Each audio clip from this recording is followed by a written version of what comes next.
Kwa maneno mengine, tulikuwa tumefanya hivyo ili kuwafanya mfahamu kwamba hiyo huduma ipo, msipitie njia za panya, kwa sababu njia za panya zina madhara mengi. Sawa. Lakini pia tukawafundisha namna ya kuripoti yale hizo vikwazo visivyokuwa vya kikodi, njia ambazo zitawasaidia kufanya biashara kirahisi. Ndio mtihani mkubwa zaidi. Wanapokuwa wamekutana, maofisa ni wanaume na wafanyabiashara ni wanawake, mtihani unaongezeka kuwa mkubwa zaidi. Nadhani mmenielewa. Sawa? Kwa hiyo hilo ni jambo la kwanza, rushwa au malipo yasiyokuwa rasmi. Uadilifu na uwajibikaji ni muhimu kwa biashara yenye usawa na ufanisi.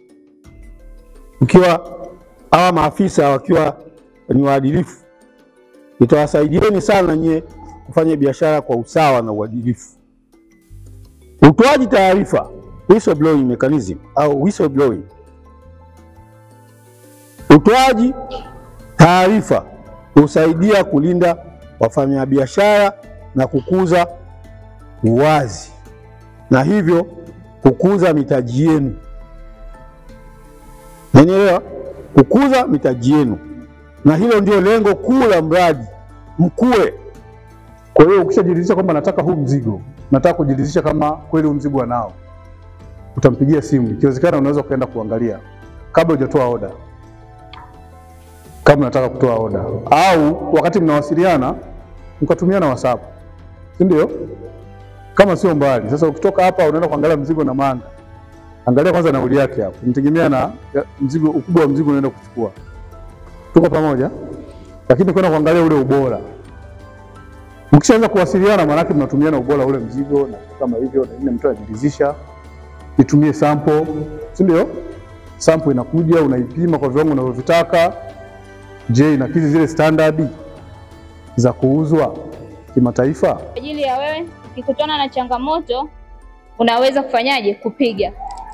iSoko inapatikana kupitia Google Store, unaweza kuipata kwenye simu ndogo pia, unaweza kuipata na kwenye website ya TWCC. Maana yake ni kwamba product yako inaweza kuwa ni nzuri zaidi kuliko hata huyu, lakini kutokana na mazingira, quality ya picha ikaifanya ikuwe nini? Disqualified. Kwa hiyo unapo posti bidhaa yako mtandaoni, cha kwanza hakikisha unapata picha nzuri, maeneo mazuri, maeneo yanavutia. Angalia maeneo ya mwenzio, ili mteja aweze kupress nini? Order. Twende kwa hii hapa, uthibitisho wa muuzaji.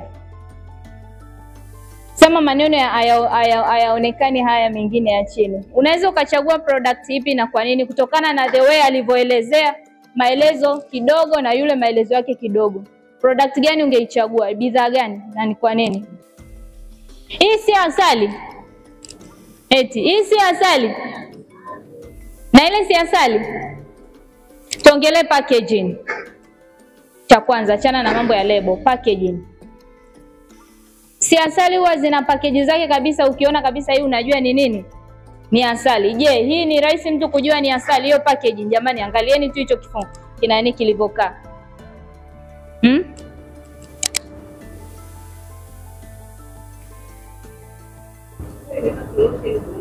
Hiyo imekaa kinini? Kilotion. Farida anasema imekaa kilotion zaidi. Lakini ni nini? Ni asali. Cha pili, uthibitisho wa muuzaji. Kuna vitu utakiwa kuweka kwenye vifungashio fulani. Kuna chupa au kuna vifungashio vishazoeleka kufungia bidhaa fulani na fulani. Kwa hiyo ukikuta mtu anaweka kwenye hii, unaweza ukashangaa na ukashtuka. Kwa hiyo ni kitu cha pili kufanyaje? Kuzingatia. Hati ya kusafiria ya emergency traveling document yenyewe tumesema ni ya mwaka mmoja. Hiyo yenyewe vitu unavyotakiwa kuwa navyo, sawa? Unapokuwa unaomba, inatakiwa uwe na cheti cha kuzaliwa, sawa? Inatakiwa uwe na cheti au kiapo cha mzazi wako. Inatakiwa uwe na barua ya utambulisho kutoka kwa afisa mtendaji. Inatakiwa uwe na NIDA, sawa? Lakini nitakapozungumzia NIDA, najua kuna mwingine anaweza akasema sasa mbona mimi sina NIDA? Kwa maana yake tayari nimeshakosa haki yangu ya kupata hiyo passport. Tunafahamu kwa mikoa yetu ya Kigoma, Kagera, Katavi na baadhi ya sehemu nyingine kidogo kuna changamoto kwa watu kupata namba za NIDA kwa sababu ya mambo ya uchunguzi na mambo mengine, si ndio? Lakini hata kama hauna NIDA, wewe utakuwa na rafiki au ndugu ambaye yeye atakuwa mdhamini wako endapo yeye ana NIDA. Kwa yule sasa mnapoingia kwenye maombi, ndio NIDA yake inaenda kutumika kwenda kuombea ile hati yako ya wewe ya kufanyaje, ya kusafiria. Na kama kuna swala lolote la kuweza kutaka kujua, labda kama bwana mimi nataka niende Kongo, lakini nataka niende Burundi, nikifika kule mimi nataka nipeleke biashara, si ndio? Labda pia ni kitu gani kingine natakiwa niwe nacho. Uzuri kwa sisi kidogo tumebarikiwa kwa mkoa wetu wa Kigoma, tuna hizi balozi ndogo. Tuna ubalozi wa Burundi, tuna ubalozi mdogo wa Kongo. Kwa kupitia viongozi wetu wanaweza pia mkafika pale wakawaambia ni vitu gani hasa pia utakuwa wewe navyo unapofika kule. Kwa sababu mwingine unabeba bidhaa yako vizuri, then unaondoka kichwa unafika kule afu unakuta kule kumbe kuna process mengi ambayo utakuwa wewe nayo kwa sababu hujaenda kwa matembezi, si ndivyo? Kwa hiyo tumebarikiwa kuwa na hizo balozi ndogo. Wengine mpaka wasafiri wafike Dar es Salaam kwenye hizo balozi kubwa kutoka Dodoma na vitu kama hivyo. Kwa sisi tumebarikiwa. Kwa hiyo tuzitumie vizuri vikwazo vya kibiashara ambavyo si vya kikodi.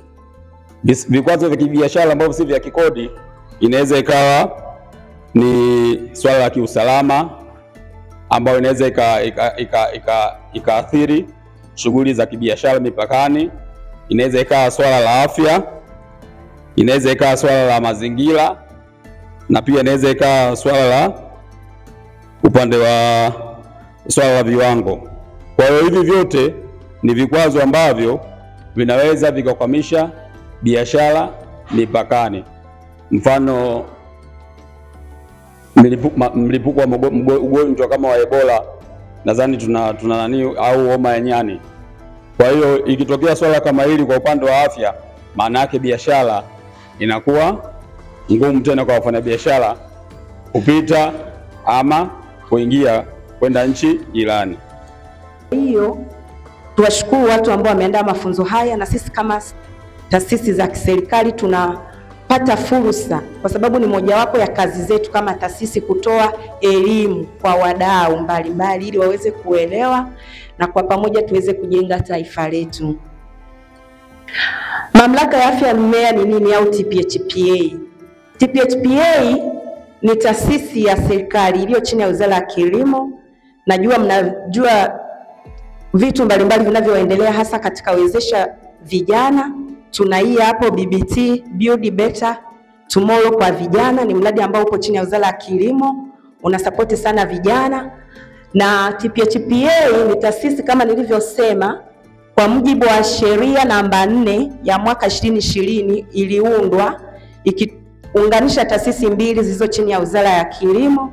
Taasisi hizo ikiwa ni TPRI pamoja na kitengo cha mazao, afya ya mimea na mazao, ambacho kilikuwa kinaitwa PHS, Plant Health Services, tukapata TPHPA. Tuseme kwa mfano na mzigo wa milioni 10 utazidisha mara 0.001, kwa utakuta kama tozo inakuja kama 10,000 hivi. Kwa hiyo ukienda mpaka wote export, hata kama ukiwa unaongea na yule agent anayekufanyia clearing and forwarding, ukiwa unampelekea mzigo wa receipt ile unaona kabisa ni ya shilingi ngapi, unatakiwa ujue anakuchaji shilingi ngapi. Usipojua ina maana atakuongezea anayojua yeye, afu yeye anaenda kulipa kidogo anabaki na nyingine. Wewe unabaki ukilalamika, oh tumetozwa kubwa. Kwa hiyo unatakiwa kujua. Lakini pia tukiachana na hizo tozo, tunaenda kwenye kuna nchi ambazo tumezitoa kabisa hazitozwi hata mzigo ukiwa kubwa kiasi gani. Kwa mfano nchi za East Africa ukiondoa Kongo, kama Burundi, Rwanda, Kenya na Uganda, ukiwa unasafirisha mzigo wote uwe mkubwa uwe mdogo kuelekea kule kwao, hatutozi chochote, lakini taratibu hizo za upimaji wa sampuli zinafanyika. TCCIA ni chombo ambacho kiliundwa kisheria kwa niaba ya kusaidia wafanya biashara na wakulima na wenye viwanda.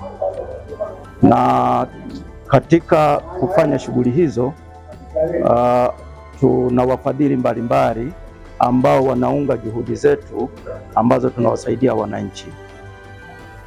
Na tuna mradi wa AGRA ndugu zetu wa AGRA wamekubali kutusaidia. Lengo ni kuwasaidia vijana wa Kitanzania hususan wa Kigoma na mipaka mingine, wale wanaojihusisha na biashara zinazotoka nje hususan za kilimo, mahindi, karanga na vitu vingine na mboga na kadhalika. Lengo ni nini? Ni kuwafanya vijana waweze kujiajiri kwa kufanya shughuli zao. Na kipindi fulani, kuna kipindi wanakutana na vikwazo. Kuna vikwazo visivyo vya kikodi ambavyo tunalazimika kuwapa elimu ya kutosha, tunawawezesha, kisha wanakuwa na uwezo wa kuweza kujitambua na kuweza kuchanganua ili kuweza kuanzisha biashara, lengo ili kuendelea. Na wakati mwingine TCCIA ni chombo ambacho kinaunga juhudi za serikali ya Jamhuri ya Muungano wa Tanzania kufanya watu kuwa na maisha ya kujitegemea kwa kufanya shughuli ambazo zinaweza zikalipa mchango serikalini kwa maana ya kodi, lakini wakati huo huo na kuweza kujimudu kimaisha. Hasa ndilo lengo la TCCIA kwa ujumla nchi nzima ya Tanzania. Malengo makuu ya mradi huu ni kuongeza ushiriki wa kina mama na vijana wanaohusika na biashara ya mazao ya chakula kwenye mipaka ya Tanzania na mipaka ya nchi zingine zilizo kwenye Jumuiya ya Afrika Mashariki kama vile Kenya, Uganda, Sudani ya Kusini. Lengo kuu la pili ni kuongeza kiasi cha biashara ya mazao ya chakula yanayofanyika katika mipaka ya nchi hizo. Na mazao ya chakula yanayolengwa hapa ni mchele, mahindi, unga wa mahindi, muhogo na mazao ya bustani kama nyanya, vitunguu na matunda. Walengwa wakuu wa mradi huu ni vijana, hasa wanawake na vijana wa kiume wasiozidi umri wa miaka 35. Ingawaje vile vile wale walioko kwenye umri zaidi ya miaka 35 unawahusisha ili wasaidie kuwapa uzoefu hawa vijana ambao bado ni wachanga na mitaji yao bado ni midogo, ukilinganisha na wale wenye umri zaidi ya miaka 35 ambao wana uzoefu na biashara za mipakani, hasa mazao ya chakula kama vile nilivyotaja mwanzo: mahindi, mchele, mihogo, unga wa mahindi pamoja na bidhaa zitokanazo na bustani